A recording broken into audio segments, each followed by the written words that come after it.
Picture this. The year is 1888. You step off the train in Newhall, and across the street is the Southern Hotel, as elegant a hostelry as you will find anywhere. Up the block, we have the Oil Exchange, a gentleman's bar. Next to that, we have Campton's General Store, the post office.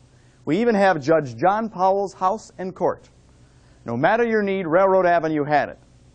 Hello, my name is Philip Scorza, and I'd like to welcome you to our show, Points of Interest. It's hard to believe it by looking at it today, but Railroad Avenue was once the commercial heart and soul of the Santa Clarita Valley. Beyond this block, there were only a few scattered businesses and houses. What happened to it? Where did all the businesses go? The history of Railroad Avenue is an interesting story. The town of Newhall was the brainchild of Henry Mayo Newhall. The town was started about 2.5 miles north of here at the junctions of Newhall and Soledad Creek, a windswept, barren, and mostly dry place. Town sites didn't sell very well, so the whole town, what little there was of it, was picked up and moved here, a place where they had a year-round supply of water. 2 years later, Newhall built the Southern Hotel. It was planned to be the finest hotel between Los Angeles and San Jose, elegant and impressive. The hotel had a reading room, a parlor, a general store, a large dining room. It even held Saturday night dances. Stages left from the hotel for the cities of Ventura, Pico Canyon, and Santa Barbara. Unfortunately, the Southern Hotel burnt down in 1888, but during its decade it was the center of the social and economic life of our town. Now let me take you on a little walking tour, photos included, of Railroad Avenue in 1890. The Southern Hotel stood here on the southwest corner of Market and Railroad Avenue. Diagonally across the intersection was the railroad station, and straight across Market Street, where the old courthouse sits today, was the site of Gully's General Store. The steepled building was originally opened by J.O. Newhall, a cousin of Henry Mayo Newhall. J.O. owned it only a few years before selling it to James A. Gully, who then sold it to a fellow named Mayhew. Now remember that name, Mayhew, for he'll play a prominent role in Railroad Avenue's demise. The square-faced white building next door to Gully's is the home of Judge John Powell and his family.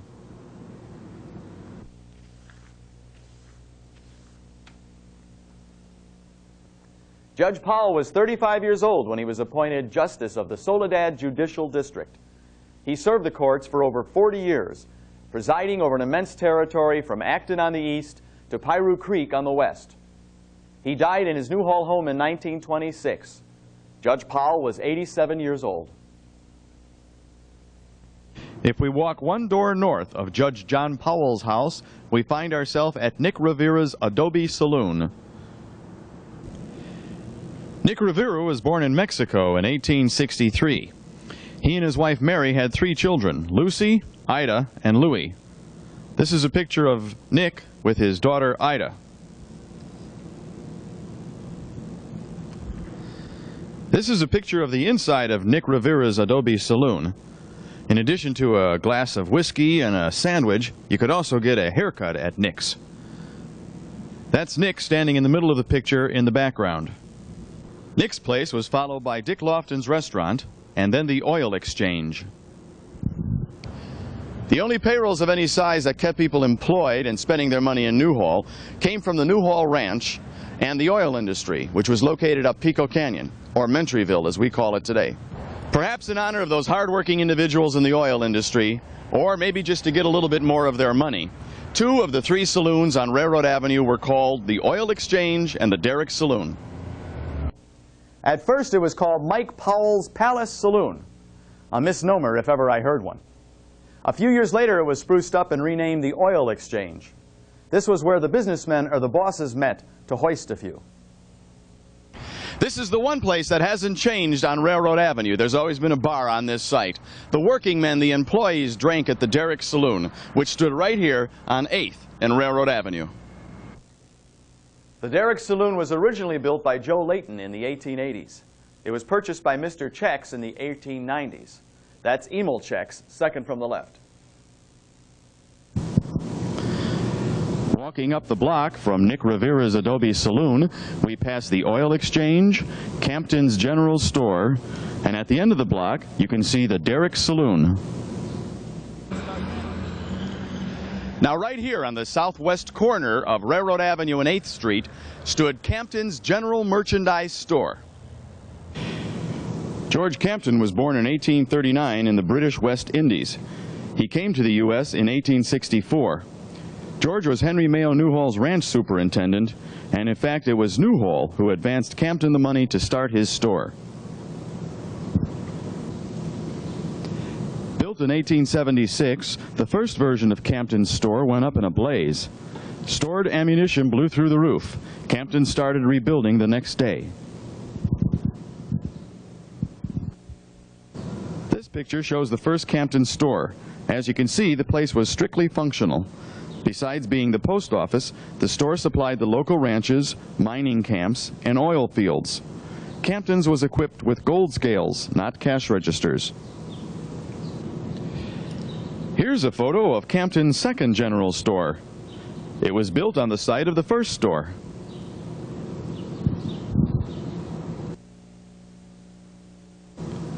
This is what the second store looked like. The post office window was on the right in this photo. The man in the leggings is Nick Lindenfeld, who along with Landell bought the store from Campton and renamed it. No matter who owned the store, it was a busy place in the tiny town. More than just a place to shop, it was a gathering spot. It was a place where locals from the ranches and the mines around the valley could meet and greet and obviously have their picture taken. That was the west side of Railroad Avenue. On the east side, along the railroad tracks, there were a couple of warehouses, the train station, and the freight station. This photograph looks west, showing the back of the Hardison and Stewart warehouse. The warehouse stood conveniently next to the railroad tracks, supplying the oil operations of Pico Canyon. It was built in 1883, and it was used until 1890, when Hardison and Stewart moved their operations over to Santa Paula and began the Union Oil Company. A few feet south along the railroad track was the Newhall train station. Located on the exact site of the new Metrolink station, the old station was a long, rectangular, peak-roofed building. Let me show you some photos I have of the old train station taken during its heyday. This is one of the earliest pictures we have of the station. Those large metal objects riding on the flat car are headed for the Pioneer Oil Refinery. This photo was taken about 1878. A bay window was added to the track side of the station so the agent could see what was coming down the track.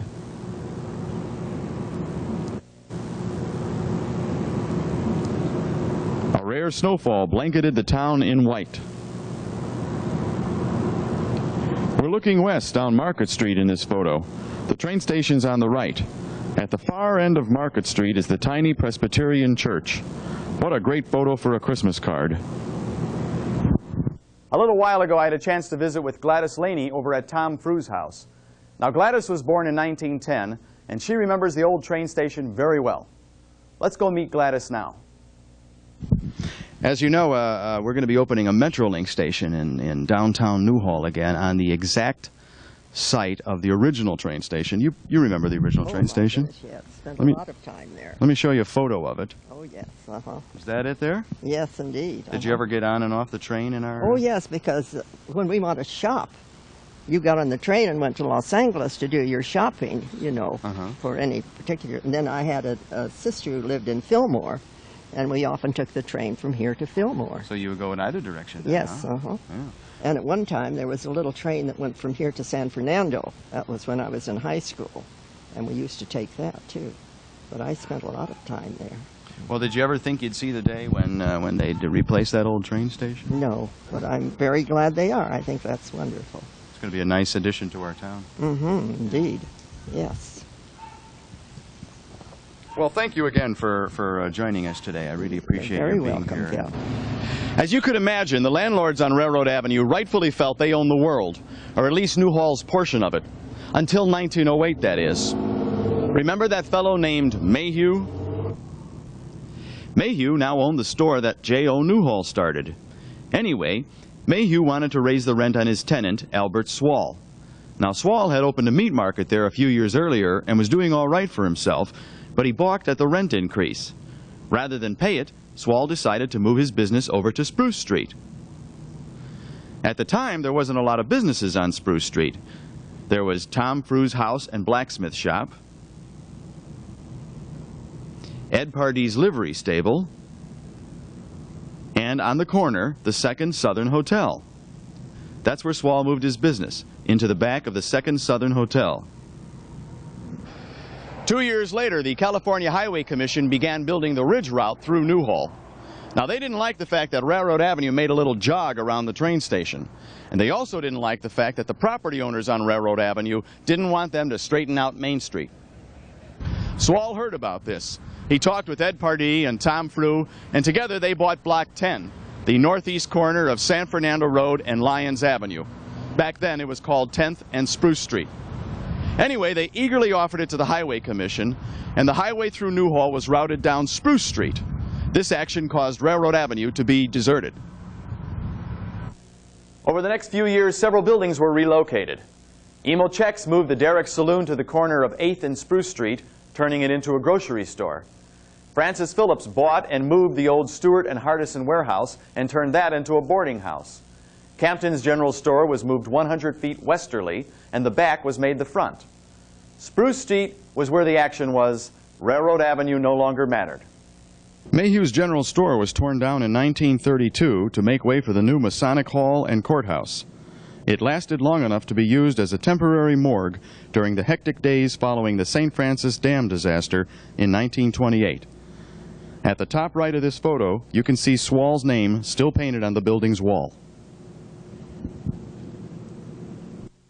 The old Stewart and Hardison warehouse that Francis Phillips had moved to San Fernando Road was so run down that parts of the roof and walls were blowing around town. It was raised for salvage in the early 1950s.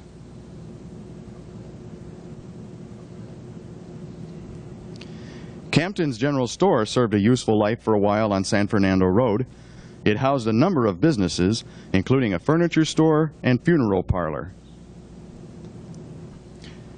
During the 1940s and 1950s, the Newhall train station was used as a vegetable packing plant, an ignoble fate if ever there was one.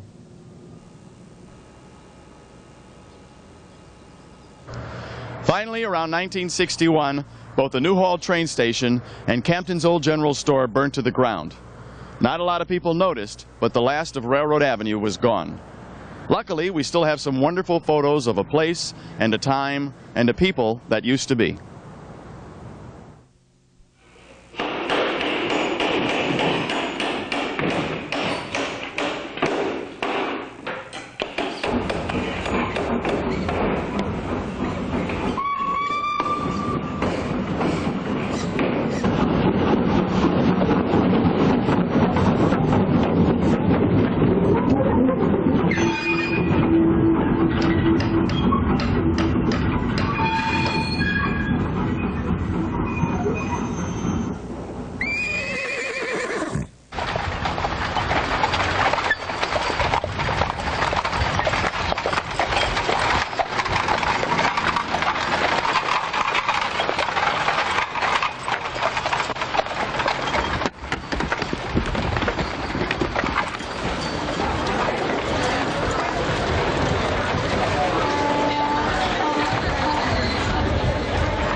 You may have noticed some activity on Railroad Avenue in the past few months.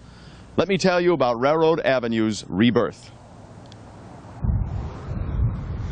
Tom Frew is a member of the redevelopment committee. How fortuitous that we should bump into him like this. Why don't we find out what he's doing? Hi, Phil. How are you today? Fine. I was just taking some measurements down here on Railroad Avenue. Well, Tom, as long as we've got you here, let us talk to you for a few minutes. Tell us a little bit about Newhall's redevelopment committee, how it got started, who's on it, and maybe what the purpose of it is.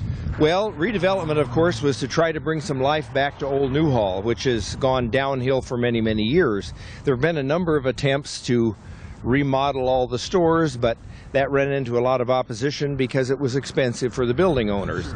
So the city council finally decided that they should have a redevelopment committee. The redevelopment committee was made up of members of the community. I was originally put on as a representative of the Historical Society, building owners, landowners, interested parties. That's how the committee was. Private citizens, in other words. Exactly, exactly. I noticed that what's happening along Railroad Avenue with the street lights and the landscaping and that, and of course the new Metrolink station, is that part of the redevelopment committee's work? It's part of it, but everything you see here is funded by the city. Oh. The actual redevelopment, the programs that they have in place now are a facade program. Okay. Not only front facade but rear facade of the buildings, of which the city pays approximately 50%. Oh. I mean, it's a good deal for a landowner. Sure. Or a building owner. And I'm presuming all of this is because we want to bring the kinds of businesses back into downtown Newhall that will bring people in here and activities and sort of bring it alive like it was many years ago. Mm-hmm. Well, the city through their their Council of the Arts, or one of their arts programs. You know, we now have the 2 theaters across the street here. Right. And that should bring a lot of extra people in. With the new restaurants, the Trocadero, that will bring a lot of people in. And of course the Metrolink station. Oh, exactly. The Metrolink station. Most people that live in Newhall don't want to drive to Canyon Country to get on the train to go the opposite direction. Right, right. So that's going to help a lot. All of these put together, I think, will, and it's beginning to happen. You see a little work being done on the main street. Right. Well, what was it, about a year ago, maybe a little longer, a year and a half ago, that we broke ground for the Metrolink station? It was it was in the summer. I think it was last summer. Okay. I don't mean this summer. I mean a year ago. Summer, the previous summer. I know we were both there as citizens and members of the Historical Society, and of course, the Historical Society is donating the bell for the bell tower, right? Exactly. Right. Of course, the bell tower had to be re-engineered. They had originally planned to put in a plastic bell, and when they found out that the bell weighed over 200 pounds, it took a structurally a little bit different approach. And we should mention that bell is the one that came from the old Saugus Elementary School, so we've held on to it all these years, and now it's going to come back to life again for us. That's right. And it's nice to have it left in the community. The Historical Society only asked one thing, that the bell be able to be rung. Right. Not just hung up in a tower to look at. Right. So, well, it's going to be a centerpiece down here in downtown Newhall, I know that. And there's a nice, in front of the Metrolink station, there'll be a nice little plaza where activities, various activities can be held. So it'll happen. It is happening. It is happening. This will be the first time in over 50 years that a train has stopped in downtown Newhall. That's going to be exciting. Very exciting. I think I hear a Metrolink train coming now, Tom. Let's run down to the station and be there to greet it. Okay, let's go.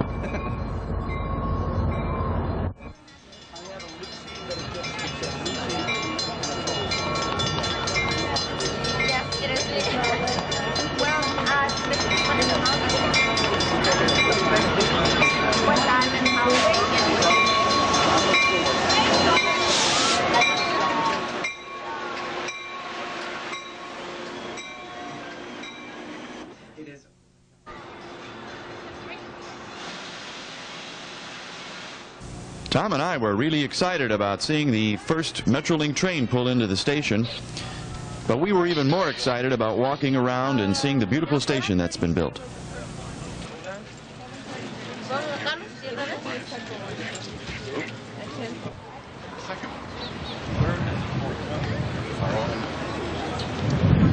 Well, that's just when it rains. So when you rain, you can have this sort of shelter area that you have.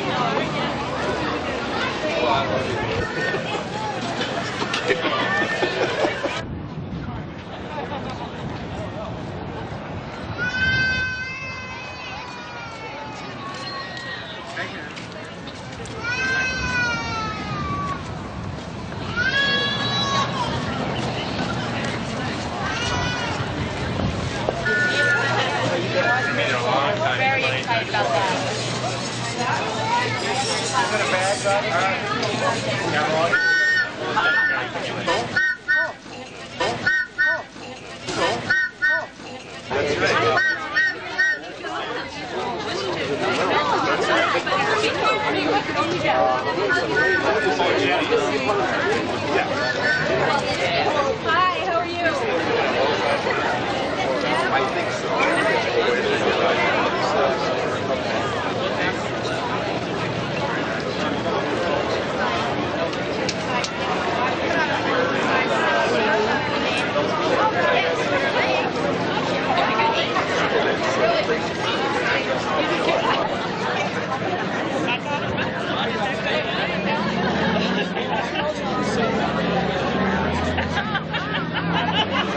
So at this time, I'd like to ask Councilmember Jan Height to come up to the podium and that you recognize her in her retirement also. Jan Height.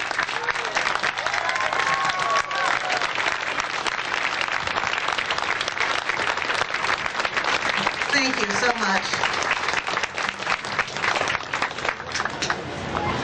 What can you say on a day like this? It's beautiful and wonderful things are happening. I want to welcome everyone here because it was my intention that this celebration be an introduction to this station for this community. That you know where it is, that you get a good look at downtown Newhall, and that you use this station. Because there's a lot of money that went into it. That's $4.5 million.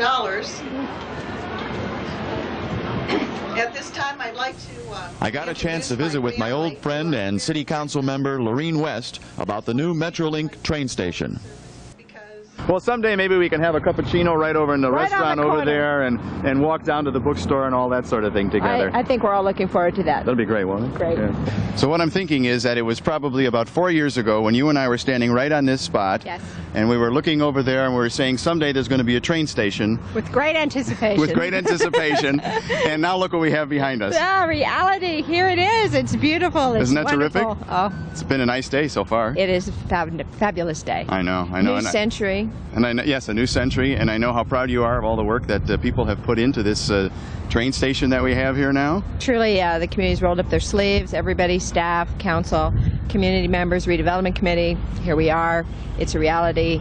It's incredible. It's a resurgence of our history. It's kind of a first big step, isn't it? Very large, but there's big more step. steps to come, right? Many more steps to come. This is another one of those anchors, and as we proceed, each one will be another plus for us and coming back full circle to the great ambience we had 100 years ago. That's kind of neat, isn't it? It is very neat. And I know you and I are especially proud of that bell that sits up there, bell. the Saugus Elementary School bell, right? And hopefully it will ring to denote theater time starting, Yes, and yes. when we have street fairs. Of course, the 4th of July parade. 4th of July will Yeah. trigger off with the Yeah. bell. We got to get a little stronger at pulling it. I went in and pulled. It takes a little muscle. Is that you pulling the bell? That was me pulling the bell. I was wondering who was pulling that bell. I was going to have to do a little bell pulling exercises. Absolutely, but we're up to it. We're ready. Well, last time we were here, I said to you, what do you say that wouldn't it be nice one of these days we can go for a cappuccino in the neighborhood? And now we can. And now we can do that, right? Now we can do that. So and a good dinner and theater too. A good dinner and a theater too. Absolutely. So I'd like to thank you for being on our show, our special history of Railroad Avenue And our program. old train station. And our old train station, and now our new train station. We are so excited.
So there you have it, the history of Railroad Avenue.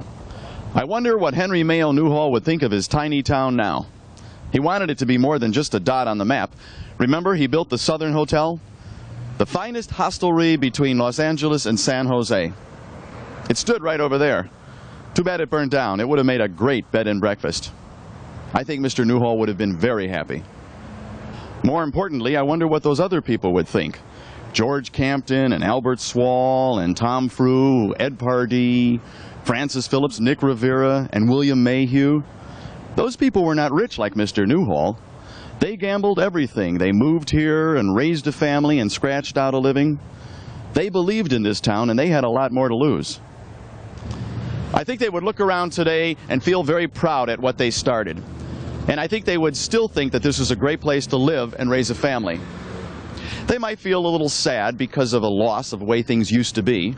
But then again, they probably would look at this shiny new train station and get very excited, much like we do. Recently, a book was discovered that was put together by the librarian at the Newhall Public Library, Mary Bruner. The book was written in 1940. In it, she interviewed Sarah Gifford, the wife of the first depot agent and Newhall's first citizen. Sarah Gifford talked about the town beginnings, of how they had to live in a boxcar before the depot was built, and the last passenger train that stopped here in 1933. In the book were photographs taken in 1940, including one of the depot. The depot was all boarded up and abandoned, much like Railroad Avenue itself. They say history repeats itself. Well, if the rebirth on Railroad Avenue is any indication, then that saying is true. There's a lot more to be done, of course. After all, Rome wasn't built in a day, and neither was Newhall. But it's an exciting start. Here comes my train to the city. I hope you've enjoyed our history of Railroad Avenue.